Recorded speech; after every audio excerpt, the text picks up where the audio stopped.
Le grand dialogue. Sigika Foba. Le grand dialogue de l'émission de débat du studio Tamani sur votre radio. Chenni Beri. Halud Maundi. Chenni Beri. Sigika Foba. Le grand dialogue. Mesdames et messieurs, bonsoir. L'approvisionnement de la ville de Bamako et environ en eau potable, c'est le sujet que nous abordons dans le grand dialogue de ce jeudi. C'est à la faveur du 10e anniversaire d'une structure qui s'investit beaucoup dans la lutte pour un meilleur approvisionnement des villes et villages maliens en eau potable.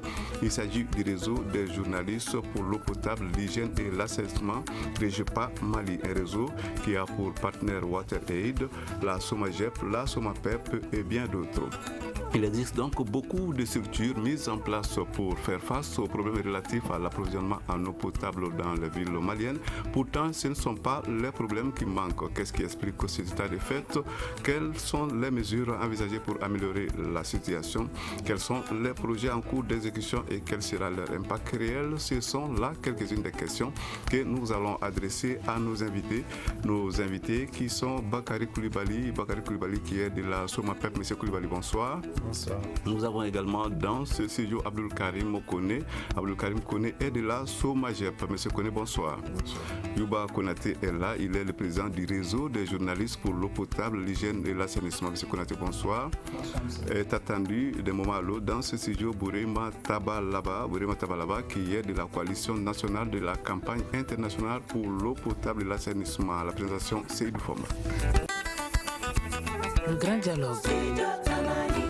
Bienvenue à toutes et à tous. La période de chaleur a été très pénible cette année à Bamako. Elle a été particulièrement pour certains quartiers à cause des coupures trop fréquentes d'eau. Comment se présente la situation aujourd'hui en cette période hivernale? Nous adressons la question en premier lieu à Bakary Coulibaly de la SOMAPEP. Merci M. Fomba. Je remercie les auditeurs de la radio Tamani. Je remercie les organisateurs de cet événement, notamment le réseau des journalistes s'occupant du domaine de l'eau et de l'assainissement. Et joyeux anniversaire. Je pense que c'est du beau travail. Et par rapport aux problèmes posés, je pense qu'on aura beaucoup à dire aujourd'hui, parce que le problème d'eau, ce n'est pas un problème facile à résoudre. Qui demande d'eau potable. L'eau potable, c'est une eau qui est exempte de toute anomalie pour pouvoir satisfaire la population et permettre à la population de pouvoir vivre. Donc on dit l'eau est source de vie, mais c'est de l'eau potable qu'il s'agit, parce qu'une eau non potable peut engendrer des maladies. La question précise que vous avez à poser, les pénuries d'eau au niveau des différents quartiers, surtout les quartiers périphériques, c'est dû à un problème structurel. Quand on voit aujourd'hui, la première station au niveau de la ville de Bamako date de 1953, construite au temps colonial, et était destinée pour une population de 100 000 habitants. Aujourd'hui, Bamako compte presque 3 millions d'habitants. Il y a eu au fur et à mesure de l'évolution, il y a eu des extensions de cette station. Il y a eu des solutions d'urgence aussi avec l'installation des stations compactes au niveau de la rive droite. Mais il faut dire qu'il n'y avait jamais eu de projet structurant jusqu'à l'arrivée du projet de Kabbalah. Un projet qu'on va détailler aujourd'hui sur vos antennes pour que la grande masse, la population puisse comprendre quels sont les efforts entrepris au niveau de l'État pour pouvoir résoudre le problème d'eau de façon définitive. Alors, nous allons nous tourner maintenant du côté d'Abdul Karim Konaté de la SOMAGES. Alors, Abdul Karim Kone. Voilà, Monsieur Kone, vous savez que la situation, on le disait, en période de chaleur n'a pas du tout été facile. Aujourd'hui, est-ce que vous vous réjouissez de l'état des lieux? Est-ce qu'en matière d'approvisionnement en eau potable aujourd'hui, on peut dire Dieu merci à Bamako et environ? Merci beaucoup, M. Fomba. Je ne fais que souhaiter joyeux anniversaire au réseau pour le travail abattu. Et concernant la question, ce que je vais dire directement, c'est qu'il faut qu'on contextualise les choses. Nous sommes en pleine période d'hivernage. Donc la pression pour approvisionner les populations en eau potable a beaucoup baissé. Voilà, contrairement aux périodes de pointe, c'est février, mars, avril, mai, juin. Donc aujourd'hui, on peut dire qu'il y a un léger mieux par rapport aux périodes que je viens de citer. Ce qu'il faut reconnaître, c'est vrai, aujourd'hui, il y a beaucoup d'efforts est en cours. Il y a beaucoup de choses consenties déjà pour améliorer la situation de l'approvisionnement des populations à Bamako. La situation que nous avons connue depuis, comme il a si bien dit, ce n'est pas un problème conjoncturel, c'est bien un problème structurel. Aujourd'hui, la demande dépasse l'offre. Sans vouloir vous interrompre, ce problème structurel, il date de quand? C'est un problème récent ou alors il a toujours été... Structurel, ça veut dire que c'est un problème qui a son fondement depuis longtemps. Donc ça ne date pas d'aujourd'hui. Comme il a si bien dit, la station qui ravitaille la ville de Bamako à peu près à 70%, elle a été construite en 1953. Voilà, donc comme il a si bien dit, en son temps, les populations de Bamako, quand on fait le calcul, c'était pas plus de 100 000 habitants, 100 000 âmes. Aujourd'hui, nous sommes à plus de 3 millions. Donc à ravitailler 3 millions de personnes dans les mêmes conditions qu'en 1953, c'est pas facile. Dites-nous, est-ce à dire que dans une certaine mesure, nous avons été, je veux dire, les Maliens ont manqué de vision? Je dirais non. On n'a pas manqué de vision. Il y a eu un travail qui a été bien effectué en amont. Mais il faut reconnaître que dans le secteur de l'eau, l'État seul ne travaille pas. L'État travaille avec des partenaires. Et c'est un vrai problème d'investissement. C'est dans ce sens-là que le projet que nous avons vu aujourd'hui, Kabala, a été bien prévu depuis très longtemps. Mais les partenaires en son temps avaient conditionné le financement de Kabala à une réforme du secteur de l'eau et de l'électricité. Ce qui a été fait en l'an 2010, les deux sociétés, Société malienne de gestion de l'eau potable SOMAGEP SA et la Société des patrimoines SOMAPEP SA, les deux sociétés sont nées précisément jour pour jour. Aujourd'hui, pratiquement, on peut dire que c'est l'anniversaire aussi de la naissance des deux sociétés, parce que les deux sociétés sont nées le 5 août 2010. Et nous sommes aujourd'hui au 4. Alors, entre parenthèses, on va donc souhaiter bon anniversaire à tous les trois invités présents dans le studio. Donc, la situation qui se pose devant nous, ce n'est pas une situation qui n'était pas, comment dirais-je, planifiée, mais c'est les moyens qui manquaient. Et aujourd'hui, nous sommes en train d'aller dans le sens d'améliorer la situation parce que grâce aux gouvernants, grâce aux responsables des deux sociétés, aujourd'hui, les conditions sont réunies pour mettre en place vraiment une véritable station qui va mettre fin aux difficultés d'approvisionnement en eau de la ville de Bamako et environnant dans 3 ans maximum. Alors, Youba Konaté, puisque vous êtes le président du réseau des journalistes pour l'eau potable, l'hygiène et l'assainissement, ça veut dire que vous vous intéressez de très près à tout ce qui se passe dans ces domaines aujourd'hui.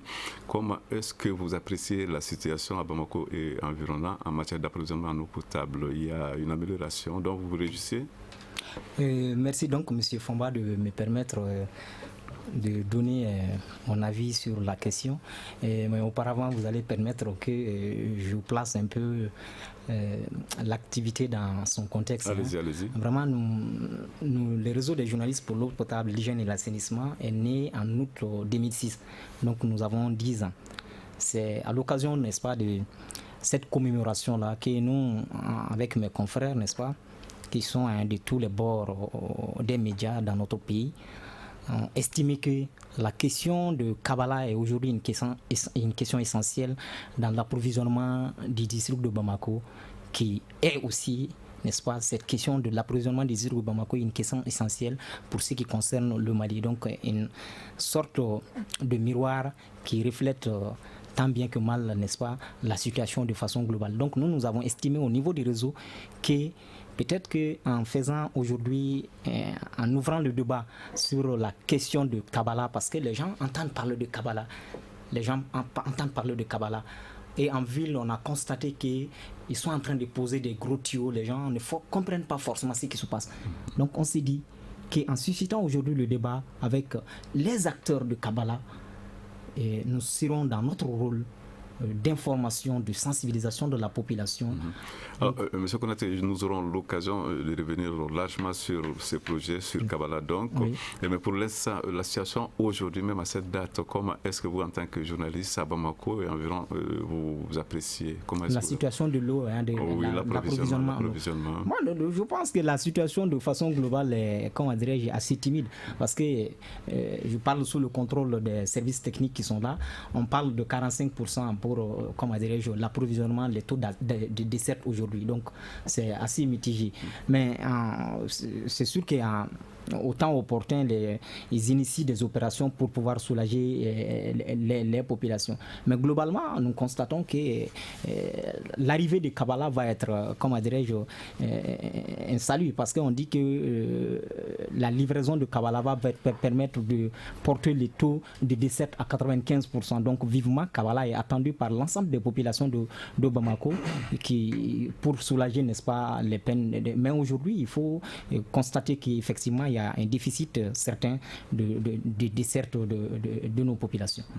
Alors, tout le monde connaît l'importance de l'eau dans la vie d'un homme. Alors, dites-nous maintenant, Bakary Koulibaly de la Somapep, durant toutes les périodes de l'année, les habitants de certains quartiers de la capitale, ceux de la banlieue, souffrent quand même du manque d'eau potable.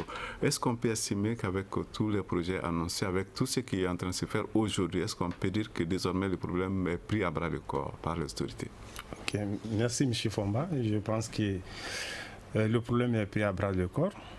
Je reviendrai un peu sur les questions précédentes, notamment la question structurelle. En fait, le projet de Kabbalah ne date pas d'aujourd'hui. Nous sommes à une phase finale où, en amont, nous avons eu à travailler au temps de la société Énergie du Mali, où cette société gérait, quand cette société gérait l'eau et l'électricité, le problème de Kabbalah a été posé. Les premières idées sont venues en 1999, lorsqu'il s'agissait de voir comment alimenter la ville de Bamako. En son temps, nous avons fait on a élaboré ce qu'on appelle un schéma directeur. C'était le schéma directeur d'alimentation en eau potable de la ville de Bamako pour les horizons 2010. Cela signifie quoi pour les auditeurs? C'est d'élaborer des documents qui permettent de faire une prévision en termes d'investissement des besoins en eau de la population de Bamako. Une population galopante, avec l'exode rural où il y a 100 000 personnes qui viennent s'installer chaque année à Bamako, en plus du taux d'accroissement naturel. Donc, ce qui veut dire que la tâche n'était pas facile. Mais le premier schéma directeur élaboré, les premiers investissements devaient commencer en 2000 pour un montant total de 140 milliards pour une production de 65 millions de litres par jour additionnels. Ce qui est arrivé en 2000, l'État a confié la gestion de la société Énergie du Mali à une société privée. Et la mobilisation des fonds au niveau de cette société privée n'était pas facile. Parce qu'il fallait aller emprunter au niveau des banques. Pour investir dans l'eau, il faut beaucoup d'argent. Mais on ne peut pas avoir de l'argent au niveau des banques et investir dans l'eau parce que l'eau va ressentir le coût. Donc pour investir dans l'eau, il faudrait des prêts concessionnels, c'est-à-dire des prêts où le taux d'intérêt ne dépasse pas 1 à 2%. Parce que l'eau, c'est un produit purement social. Donc pour revenir un peu sur l'historique du Kabbalah, en 2001, 2002, 2003, l'État était à la recherche du financement. Sinon, le partenaire stratégique qui était SOR International était à la recherche du financement. On n'a pas eu ce financement. La société n'ayant pas honoré ses engagements, il y a eu rupture de contrat en 2005. Donc il y a eu rupture de contrat en 2005. Nous reviendrons sur la suite de tout ce qui concerne nos Kabbalah dans un instant. Le temps d'observer une courte pause. Vous écoutez Studio Tamani, votre avis nous intéresse. Écrivez vos commentaires et suggestions sur la page Facebook et dialoguez avec nous. Studio Tamani, c'est aussi les réseaux sociaux. L'approvisionnement de Bamako et environ en eau potable, c'est donc le sujet du grand dialogue de ce jeudi. Alors, nous avons abordé un aspect important de ce débat, c'est Kabala, Kabala sur lequel les Maliens comptent beaucoup. Alors, Bakary Coulibaly, vous aviez commencé à nous parler des aspects techniques de ce projet. Nous vous donnons la parole pour nous donner un peu plus de précision par rapport à ce projet. Ok, donc comme je viens de le dire, l'État a décidé de retirer la gestion du projet de la société SOR, a confié à des Maliens qui ont continué à élaborer le projet Kabala. On a fait une première révision du schéma directeur qui était devenu caduc parce qu'un schéma qui a élaboré pour les horizons 2010 qui n'a pas vu le jour jusqu'en 2005, ça veut dire que la demande dépasse aujourd'hui les prévisions du schéma directeur. Il fallait faire un nouveau schéma directeur. Ce nouveau schéma directeur nous a pris un peu de temps. Alors, je crois que c'est l'occasion effectivement d'évoquer un peu les chiffres. Dites-nous, quelle est la capacité de production par jour aujourd'hui au niveau de Bamako environ? Quand on mettait fin au contrat, à cette période-là, Bamako produisait à peu près 170 000 mètres cubes jour. C'était essentiellement l'eau produite au niveau de la station de Djukuroni avec une capacité nominale de 120 000 m3 jour. Mais en période de pointe, on boostait, on mettait les bouchées d'eau pour pouvoir produire 140 000 m3. Plus les quelques stations qu'on avait eu à construire, notamment la zone aéroportière, le champ captant de la zone aéroportière. Donc c'était des événements qui existaient en 2005-2006. Vu la pression, sinon le stress hydrique à Bamako, l'État avait décidé de mettre des stations compactes, c'est des programmes d'urgence. Avant l'arrivée du grand projet de Kabala, nous avons eu la station compacte de Mayambougou, de Bako-Djikoroni, phase 1, phase 2, Mayambougou, phase 1, phase 2, et la station compacte de Moussabougou actuellement en marche, ainsi que la dernière station mise en service, c'est la station de Kalabankouro plutôt. Donc ces stations compactes viennent pour pallier à un déficit à un moment bien déterminé. Mais elles ne résout pas le problème structurel par rapport à l'alimentation en eau potable. Donc le projet de Kabala ayant été élaboré à partir du schéma directeur 2010 n'était plus une opération viable. Parce que le montant recherché, c'était un montant qui ne peut plus satisfaire aux besoins de la population. Il a fallu, en 2010, que l'État puisse, avec l'accord des bailleurs de fonds, comme Abdou Karim Laya le dit, opérer à un changement institutionnel. Séparer l'eau et l'électricité, parce que c'est deux produits qui ne peuvent pas aller ensemble dans une même société. L'eau étant purement sociale, l'électricité étant un produit commercial. Donc, nous ne pouvions pas aller ensemble parce que ces deux produits ne sont pas éligibles au même guichet. Alors, Monsieur Coulibaly, nous allons revenir à vous donc dans un instant. Le temps de nous tourner du côté d'Abdou Karim Kone, de la Somatiès. Alors, Monsieur Kone, si on comprend bien, Kabala, dont nous parlons aujourd'hui, c'est Kabala nouvelle formule. Oui, bien sûr, Kabala nouvelle formule. Ça, c'est par rapport au contexte. Comme il a si bien dit, au moment où on initiait le projet et puis au moment où l'exécution a commencé, donc il y a un grand temps. Donc compte tenu de la croissance démographique, naturellement, il va de soi que les choses aussi changent. Maintenant, ce que moi je voulais ajouter, vous avez posé une question qui est très très importante, c'est par rapport à la capacité de nos installations aujourd'hui. Aujourd'hui, il faut reconnaître que c'est pourquoi au tout début j'avais dit qu'il faut contextualiser parce que nous sommes en plein hivernage. Là, la pression elle est un peu basse maintenant. Maintenant, en période de forte chaleur, que nous appelons en période de pointe, les 6 unités de production de Bamako, c'est-à-dire donnent une capacité cumulée de, on peut dire à peu près 250 millions de litres d'eau par jour. 250 millions de litres d'eau par jour. Et quand on essaie de voir, c'est-à-dire la demande va jusqu'à peu près 300 millions de litres d'eau par jour. D'où un déficit de 50 millions de litres d'eau. C'est-à-dire, voilà un peu la situation qui se pose. Bon, aujourd'hui, on ne peut pas dire que c'est les mêmes données, parce qu'avec la fraîcheur, il y a moins de consommation, mais ça tourne autour des mêmes quantités. Les 6 unités de production, comme il l'a si bien dit, la station principale de Djikoroni-Para, la station de Bago-Djikoroni, la station de Manyambougou, la station de Missabougou, la station de Kalabankuro. Voilà aujourd'hui plus les forages qui sont situés dans la zone aéroportière. Nous, quand même, nous sommes pressés que Kabala vienne pour davantage gérer la situation de l'eau dans la ville de Bamako et environ. Alors, nous allons bientôt continuer avec Kabala, mais nous devons signaler que Brema Tabalaba vient d'arriver dans ce studio. Il est donc de la coalition nationale, une coalition nationale qui s'intéresse effectivement à l'approvisionnement en eau potable. Alors, dites-nous, monsieur Tabalaba, qu'est-ce que vous pensez donc de l'évolution de tous ces dossiers relatifs à la question de l'eau potable à Bamako et au Mali en général? Merci à la radio Tamani. Merci également aux autres camarades qui sont là. Je m'en excuse pour ce léger retard. Par rapport à cette question concernant la problématique, en tout cas, de l'accès à l'eau potable par rapport à la ville de Bamako, parce que, comme on dit, c'est un milieu urbain, c'est une préoccupation qui nous tient à cœur. Et d'ailleurs, c'est pour cela que la coalition a été mise en place afin de permettre l'accès de tous aux services de l'eau et de l'assainissement. En revenant fondamentalement à ce qui nous préoccupe, en tout cas cet après-midi, concernant l'approvisionnement de l'eau de la capitale, avec un taux démographique assez exponentiel, nous savons que le problème n'est pas facile à gérer.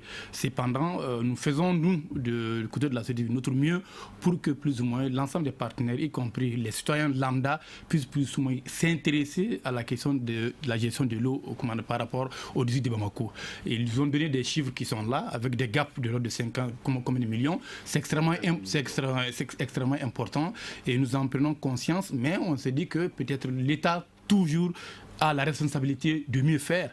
La SOMAPEP et la SOMAGEP, comme ils l'ont dit, a été créée pour pouvoir mettre fin à cette problématique qui est assez cruciale et auquel, en tout cas plus ou moins, l'ensemble des acteurs, la société civile, l'État, les partenaires de développement s'y intéressent fondamentalement. Et nous, par rapport à notre centre d'intérêt, parce que nous, c'est les questions d'influence des politiques. Si on dit influence des politiques, c'est par rapport à l'eau fondamentalement. Parce que, comme on le dit, selon les principes du Dublin, depuis 1992, en tout cas, l'eau, c'est une denrée, en tout cas, surtout l'eau douce, est une denrée assez rare. Parce qu'on dit l'eau douce, encore l'eau douce même, qui est aussi potable. Parce que toutes les eaux douces ne sont pas potables. Ils ont dit, ici certainement, quels sont plus ou moins tous les investissements qui sont nécessaires pour avoir accès à l'eau potable. Ce n'est pas pour jeter des fleurs à la SOMAPEP ni à la SOMAGEP, mais seulement nous-mêmes sommes conscients de l'enjeu du problème. Parce que plus ou moins les pays africains, y compris le Mali, en tout cas toutes les grandes villes, compte tenu de la croissance démographique, sont plus ou moins confrontés à ces problèmes-là. Donc on s'est dit, certainement, il faut se donner la main. C'est vrai que nous sommes souvent très critiques vis-à-vis de l'État, et c'est tout à fait normal. Et d'ailleurs, il faut tous mettre la pression sur les pouvoirs publics pour qu'au moins les solutions qui sont proposées puissent connaître plus ou moins des impacts au niveau des communautés.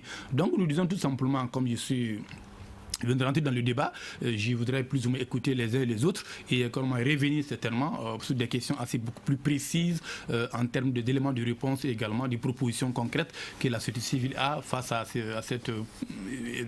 comment on appelle, ces problèmes très épineux, en tout cas qui est l'approvisionnement d'eau potable dans la ville de Bamako.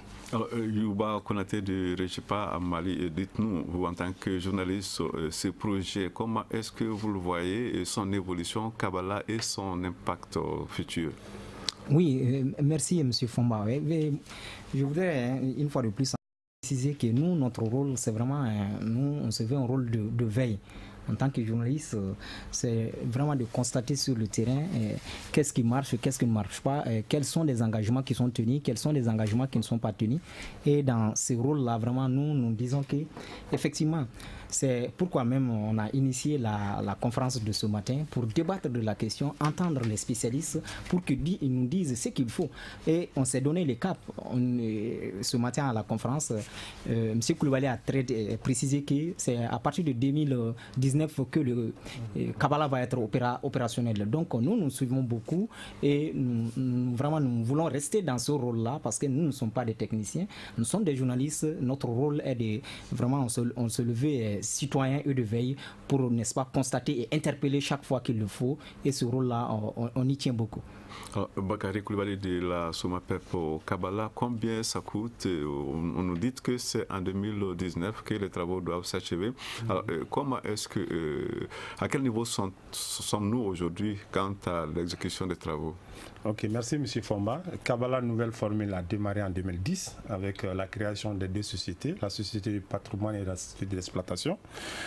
À partir de 2010, nous avons constitué une équipe forte qui s'est attelée à mener d'abord la finalisation du schéma, l'actualisation du schéma directeur pour les horizons 2032, lequel schéma nous nous sommes basés pour faire la première phase de Kabbalah. Kabbalah est en 4 phases. Le projet Kabbalah même, c'est le projet d'alimentation en eau potable de Bamako et environ à partir de la localité de Kabbalah. C'est ce qu'on appelle communément le projet Kabbalah. Et la première phase du projet de Kabbalah, c'est pour produire 144 millions de litres par jour. 144 millions de litres par jour qui viendront s'ajouter déjà à la production annoncée par Abdul Karim. Alors, est-ce qu'on peut dire que quelle que soit l'évolution de la population, cela va couvrir vraiment les besoins? Je viens par rapport à là, quand on dit un schéma directeur, c'est un schéma qui est évolutif. C'est un schéma qui prévoit l'évolution de la population à l'horizon du schéma. Quand on essaie de prendre Bamako un peu sous Bamako aura une population en 2020, une population de 3 500 000 en 2020, des chiffres qui vont en 2025, il y aura un accroissement. En 2032, on tournera autour de 5 millions pour les 6 communes et environ 8 millions pour l'ensemble de Bamako et environ. C'est pour dire que la tâche n'est pas facile. C'est pourquoi le projet de Kabbalah, vous allez voir que c'est en 4 phases. Il y a une première phase qui va produire 144 millions de litres par jour. Une seconde phase qui va produire la même quantité, 144 millions de litres par jour. Mais la phase 1 et la phase 2 seront tellement proches, parce que la phase 1, c'est en fin 2018. Et immédiatement, cette quantité sera consommée, parce que déjà, il y a un déficit structurel qui est là, avec un taux de dessert de 67%, ce qui ne permet pas quand même de résoudre le problème de façon définitive. Donc, on a enclenché les travaux de la phase 2 déjà. À la table ronde de l'année dernière, d'octobre 2015, nous avons tenu une table ronde qui a mobilisé les fonds pour la tranche 2. Et aujourd'hui, la tranche 2 est une réalité. Donc ça veut dire que la tranche 1 et la tranche 2, les Bamakois auront 288 millions de litres par jour d'ici 2019. Mais la première tranche déjà viendra en fin 2018. Kabbalah n'est pas seulement de la production, ce n'est pas seulement les mètres cubes que nous allons produire. Kabbalah aussi, c'est un accompagnement en termes de réseau, de canalisation au niveau de la ville de Bamako. Comme vous l'avez constaté, messieurs les journalistes, au niveau de la ville de Bamako, on a commencé à poser les feeders, c'est-à-dire la grosse canalisation, une première au Mali, et pour pouvoir véhiculer, transporter l'eau d'un endroit à un autre. C'est-à-dire que après ces grands feeders-là, nous allons voir, ça c'est les autoroutes de l'eau. Après les autoroutes, c'est les routes secondaires, c'est-à-dire que nous allons passer des canalisations secondaires, et après c'est les canalisations tertiaires qui vont passer devant les concessions. Et c'est à partir de ces canalisations secondaires et tertiaires que nous allons faire les branchements. Il est prévu dans le projet de Kabbalah 90 000 branchements promotionnels. C'est-à-dire que l'abonné ordinaire ne va plus payer 1 200 000 ou 100 000, mais le montant oscillerait entre 50 000 et 30 000. Le prix n'est pas encore fixé, mais c'est la fourchette que je viens de donner. Et que 90 000 familles auront accès à l'eau à partir de là. Studio Tamani, la suite de cette émission dans un instant. Okay. Une réaction, un avis, un commentaire. Réagissez sur la page Facebook de Studio Tamani et restez connectés avec nous. Studio Tamani sur les réseaux sociaux pour vous faire entendre. L'eau potable, il en est question dans cette émission. Alors, nous avons évoqué un projet qui semble beaucoup porteur pour pouvoir mieux gérer ce secteur. C'est donc au Kabbalah à nouvelle formule. Maintenant, cette question à vous, Abdul Karim, connaît de la SOMAGEP. Combien, SOMAGEP bien sûr, combien coûte au Kabbalah? Combien coûte Kabbalah? Je pense que je ne saurais répondre à cette question. Ouais. Mais tout ce que je peux dire, c'est que Kabbalah, c'est un projet majeur. pour la SOMAGEP-SA. Comme il a si bien dit, la phase 1 déjà du projet, c'est-à-dire permet de renforcer les capacités de la SOMAGEP à 72%. Donc ça, c'est déjà un grand pas. Donc comme il a si bien dit, lorsque nous allons coupler la phase 1 et 2, donc ça va faire à peu près 288 millions de litres d'eau supplémentaires que nous allons avoir. Donc ce qui va nous permettre davantage de mettre les Maliens à l'aise dans le sens vraiment d'une bonne distribution de l'eau dans la ville de Bamako. Alors, dites-nous maintenant, monsieur le journaliste, je parle de vous, Youba Konaté, vous qui êtes donc le président du réseau des journalistes pour l'eau potable, l'hygiène et l'assainissement. Alors, je sais que c'est aussi important pour vous, même si vous n'êtes pas technicien Kabbalah Nouvelle Formule. Est-ce que vous vous intéressez à l'évolution du chantier? Oui, ça c'est sûr et certain. Moi, personnellement, j'ai été de toutes les cérémonies, n'est-ce pas, d'inauguration, de mise de pose de première pierre, de vérification, même des visites, des simples visites de délégations de partenaires et autres, comment dirais-je, bailleurs de fonds de Kabbalah. Vraiment, moi, je pense que et chaque fois, j'ai constaté sur les sites que à chaque opération, il y a au moins une dizaine de journalistes qui sont là. Donc, et le réseau vraiment s'intéresse à l'évolution de Kabbalah. C'est pourquoi d'ailleurs nous avons tenu à ce que ce soit le thème de notre conférence. Alors tout se passe bien sur le chantier? Ce serait un peu prétentieux de dire que tout se passe bien. C'est sûr que les techniciens sont mieux placés pour dire qu'il y a des problèmes. Mais moi, je suis sûr que la question avance et ça tient beaucoup à cœur des Maliens de façon générale, des Bamako. Alors, Brema Tabalaba, je rappelle que vous êtes de la coalition qu'on appelle Coalition nationale de la campagne internationale pour l'eau potable et l'assainissement. Vous venez d'entendre les techniciens de la SOMAGEP et de la SOMAPEP. Dites-nous, ces propos que vous venez d'entendre, ça vous rassure? Oui, rassurant, peut-être relativement, certainement, relativement, pourquoi il dit relativement? Et pourquoi relativement? Il vous a dit, depuis quand le processus a commencé? Il y a plus de 15 ans qu'on entend parler de Kabbalah. Et à l'époque, on avait cru qu'en 7 ou 6 ans, en maximum 10 ans, le problème allait trouver une solution assez rapidement. Mais vu tout ce qui est un peu intervenu comme processus donc dans le cadre entre l'État et la partie de la société SOR, donc tout ceci ont fait qu'aujourd'hui, 15 ans après, nous retrouvons au fait, comme on dit, qu'il y a une évolution positive en termes de mobilisation des fonds. On dit que la première tranche, elle est bouclée. Je pense que là, nous avons cette information, nous sommes très heureux. Et à Bamako aussi, on peut observer que certains travaux tels que la grande canalisation que nous voyons, les gros tuyaux que nous voyons, donc le système lambda, on peut observer quand même qu'il y a une évolution, même si ce n'est que de façon factuelle. Maintenant, nous, ce qui nous intéresse en tant que société civile, c'est qu'on puisse avoir la première goutte d'eau venant de la station de Kabbalah. Ça, c'est ce qui intéresse les citoyens lambda. Effectivement, nous, en tant qu'entre intellectuels, on peut plus ou moins cogiter en disant que les financements sont bouclés en termes de milliards et voici les prévisions. Mais peut-être au Mali, ce n'est pas les statistiques qui manquent en tant que tel, mais maintenant, c'est le concret, en fait. Ce qui intéresse un peu les chaînes lambda qui habitent vers, je ne sais pas, Kalabankoro, qui habitent vers Niamana, qui habitent vers, je ne sais pas, Sankari-Bougou. Ce qui l'intéresse, c'est que quand le début de l'eau va commencer à monter. Puisqu'on parle de l'horizon 2019, je crois que là, c'est un peu plus concret déjà. Oui, c'est concret. Je pense que même le premier projet aussi avait l'horizon.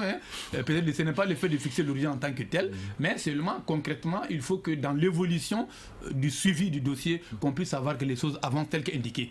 Et c'est vrai que nous en voulons pas trop à la SOMAPEP, à la SOMAGEP. Comme on l'a dit, c'est un projet qui engage beaucoup de partenaires. Parce que vraiment, c'est un partenaire assez divers. Les partenaires techniques et financiers sont intéressés, l'État est intéressé, la SOMAGEP et la SOMAPEP en tant que société d'État sont intéressés, et même d'autres partenaires aussi sont plus ou moins intéressés. Mais maintenant, c'est l'occasion pour vous, pour nous, d'appeler, c'est certainement à la SOMAPEP, à la SOMAGEP, d'impliquer fortement la société civile. Si nous parlons de la société civile, ce n'est pas notre organisation en tant que telle, c'est l'ensemble plus ou moins des organisations au niveau communautaire. Il faut aussi essayer de les intéresser. Ce matin, lors de la conférence du débat, on en a fait cas. On dit que vraiment les communautés ont plus ou moins adhéré au projet de Kabbalah. Ça, c'est une très bonne chose parce que ce n'est pas souvent très évident, comme il l'a dit. Pour installer, faire ces investissements, il faut dégainer les gens, il faut faire ceci, faire cela. Donc c'est pour vous dire que ça a tellement de répercussions sur l'ensemble du processus que ce n'est pas souvent évident que les prévisions indiquées sur le papier puissent être bouclées à temps. Mais nous espérons bien, nous les croyons sur parole que d'ici 2019 ou bien voire peut-être mi-2018 que peut-être vraiment les robinets vont connaître un débit pour ceux qui d'abord ont l'eau et maintenant pour ceux qui n'en ont pas aussi, quand même les branchements, il est indiqué des milieux de branchement également vont pouvoir intervenir. Et c'est sur ce point qu'on va profiter pour saluer l'État, parce qu'il faut saluer l'évolution quand même. L'évolution du point de vue institutionnel, l'évolution du point de vue juridique et également l'évolution du point de vue de conscience. Parce qu'aujourd'hui, peut-être le projet de Kabbalah il y a 10 ans, c'était connu que peut-être plus ou moins dans un texte très restreint. Mais aujourd'hui, si vous parlez de Kabbalah, c'est vrai que nous sommes dans le secteur, nous connaissons bien, même aujourd'hui la presse, on est imprégné, nous estimons bien que ça c'est une très bonne chose. Et par rapport également à l'impact, comme on le dit, l'impact ne sera que lorsqu'on va voir l'eau qui va couler dans plus ou moins dans les familles. C'est ça l'impact. Nous le croyons sur parole. On estime bien que peut-être d'ici 2 ou 3 ans, on aura à faire l'évaluation du processus et on verra peut-être au niveau des mêmes antennes. Est-ce que ce qui a été dit aujourd'hui, est-ce que sera tenu dans 3 ans ou dans 2 ans et demi? En tout cas, c'est plus ou moins ce que nous pouvons dire pour le moment. Nous n'allons pas faire un procès d'intention à l'égard de qui que ce soit, mais seulement nous les suivons et nous les prenons, nous les suivons sur acte. Alors, Bakary Coulibaly, la SOMAPEP au Kabbalah, nouvelle formule, ça semble quand même bien parti. On dit que la première tranche est bouclée. Est-ce qu'on peut avoir une idée du montant de cette tranche? Ok, merci M. Fomba. Je pense que Kabbalah est dans ses droits en disant qu'ils sont en train de nous observer. Kabbalah, c'est une réalité aujourd'hui. La première phase de Kabbalah, la tranche 1, le financement est bouclé. Quand on dit le financement bouclé, les bailleurs, on a eu à signer déjà des accords avec les bailleurs de fonds à hauteur de 172 milliards de francs CFA. Donc Kabbalah phase 1, ça coûte 172 milliards de francs CFA. Kabbalah phase 2, c'est 155 milliards de francs CFA. Quand on dit qu'on combine, qu'on couple le Kabbalah, la phase 1 et la phase 2, ça veut dire que c'est un montant mobilisé total de 300 à peu près 327 milliards. Alors, quelle est la part? Et aujourd'hui, pour dire que cette mobilisation, l'argent n'est pas dans les caisses de la SOMAPEP. Il faudrait qu'on puisse dire ça au public. C'est un système, ce système se passe entre les bailleurs de fonds, l'État malien, la SOMAPEP et les entreprises. C'est-à-dire que nous sommes, la SOMAPEP est chargée d'élaborer les dossiers techniques, de lancer les appels d'offres, de recruter les prestataires, que ce soit au niveau du contrôle, que ce soit au niveau des travaux. Une fois que ces travaux réalisés, nous recevons les décomptes que nous validons et nous envoyons au niveau de l'État qui va envoyer vers le bailleur et c'est le bailleur qui paye directement dans les comptes, soit du maître d'œuvre, le contrôleur, soit de l'entreprise. Donc voici le système. Donc on dit que l'État a déjà, tout est signé au niveau de ces bailleurs de fonds-là. Et les décaissements ont commencé. Nous avons le FIDER qui doit amener l'eau de Bako-Djikouroni vers Faladje et vers la plateforme de Faladje et vers Badalabougou est déjà posée. C'est l'entreprise SAD qui a eu le marché et les 13 km sont déjà posés aujourd'hui. Nous avons un taux d'exécution de 78% par rapport à ce tronçon, ce grand transfert.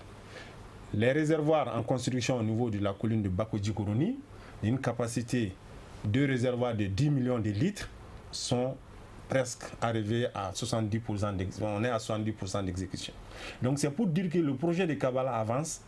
La première pierre de la station de production qui doit produire à Kabbalah, qui doit produire 288 millions de litres par jour, la première pierre a été posée au mois de mai et l'entreprise a reçu l'ordre de service pour entamer les travaux. Donc c'est pour dire aujourd'hui que Kabbalah c'est une réalité. C'est une réalité. Nous tenons le cap de 2018, fin 2018, début 2019 pour la phase 2. Donc c'est pour dire que avant cette période 2018, le gouvernement malien, tous les partenaires techniques, nous sommes en train de réfléchir pour pouvoir gérer les périodes de pointe, c'est-à-dire la pointe 2017 et la pointe 2018, pour que les Bamakois ne souffrent plus de problèmes d'eau. Alors, nous l'avons vu, Kabbalah, nouvelle version, avance bien, ça progresse bien. Dites-nous maintenant, Abdul Karim Konaté Abdul Karim Konaté, alors, excusez une fois de plus. Abdul Karim Konaté, dites-nous, vous êtes de la SOMAGEP, dites-nous, est-ce que le cap sera maintenu? Mais naturellement, le cap sera maintenu. De toute façon, les deux sociétés sont complémentaires. Donc, nous sommes impliqués aussi dans le projet de Kabbalah. Et dès maintenant, nous sommes en train de prendre des dispositions pour faire le complément de travail qui nous incombe. Voilà, et ça se passe très bien, les caps seront maintenus. Alors, nous allons maintenant demander l'impression, l'avis du journaliste qui est donc Youba Konaté, qui est le président du réseau, qui s'occupe donc de l'approvisionnement, qui s'intéresse à l'approvisionnement en eau potable. Youba, est-ce que vous êtes optimiste par rapport au fait que tout se passe bien, tout va continuer à ce rythme? Oui, moi je crois que vraiment, comme l'a dit les techniciens, moi je pense que nous sommes aujourd'hui à un niveau d'exécution. Les gens, n'est-ce pas, de façon générale, les partenaires, l'ensemble des partenaires qui travaillent dans ce secteur-là ont très souvent été sur le terrain. Et de ce que nous avons vu sur le terrain, je pense que nous pouvons être optimistes et se dire que le cap est maintenu et que nous sommes dans la bonne direction. Moi je pense que en plus de ça, aujourd'hui, je ne pense même pas qu'on ait beaucoup de choix à aller dans ce sens-là, parce que la pression est telle que à un moment donné, il va falloir se décider à aller, n'est-ce pas? Parce que Kabala semble être la solution providentielle pour approvisionner du district de Bamako. Et je ne pense pas que les uns et les autres aient intérêt aujourd'hui à ce que ce projet-là n'aille pas à son terme, parce que ça peut amener d'énormes conséquences pour ce pays-là. Et je pense que moi, je suis vraiment optimiste. Je pense que le cap est maintenu et que nous croyons véritablement que le projet avance. Brema Tabalaba. Voilà. Oui, nous sommes optimistes, nous suivons les deux sociétés de façon très proche, parce que chaque fois que nous avons des activités, nous les impliquons. Et elles aussi, si elles ont des activités, elles nous impliquent. Et cela nous a permis, en tout cas au cours de ces dernières années, de savoir exactement à quoi s'attellent les deux sociétés. Donc ça, c'est un premier aspect. Un second aspect également, il faut toujours au-delà, parce que les deux sociétés sont dans un environnement global, un environnement global, politique, juridique, donc global. Il faut espérer que la paix, la sécurité puisse régner aussi dans notre pays. C'est extrêmement important. D'ailleurs, c'est le souhait de tout le monde. Toutefois qu'on dise s'il n'y a pas la paix, la sécurité, donc vous comprenez que c'est pas facile. Et les événements récents qui sont les événements passés de 2012 attestent à suffisance que s'il y a des soucis en termes de paix et en termes de sécurité, ça peut toujours impacter sur le partenariat. Et nous, ça c'est des vœux également, des bénédictions que nous faisons pour que des sociétés puissent travailler dans la paix, dans la tranquillité, d'ici donc le délai indiqué. Cela veut dire également, nous avons sollicité dans le cadre de Kabala, il y a un volet société civile.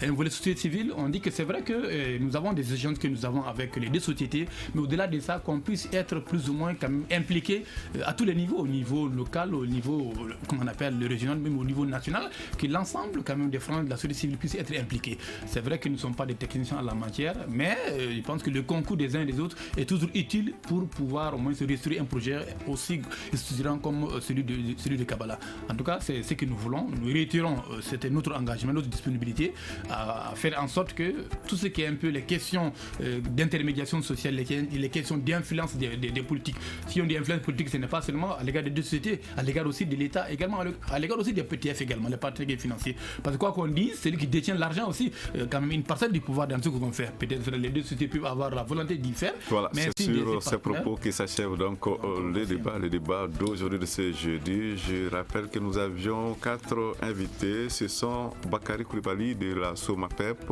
Abdul Karim Konaté de la SOMAGEP, Youba Konaté du réseau des journalistes pour l'eau potable, l'hygiène et l'assainissement, et Brema Tabalaba de la coalition nationale de la campagne internationale pour l'eau potable et l'assainissement. On se retrouve demain, ce sera pour le forum de la presse. À demain donc. Le grand dialogue. Le grand dialogue de l'émission de débat du studio Tamani sur votre radio.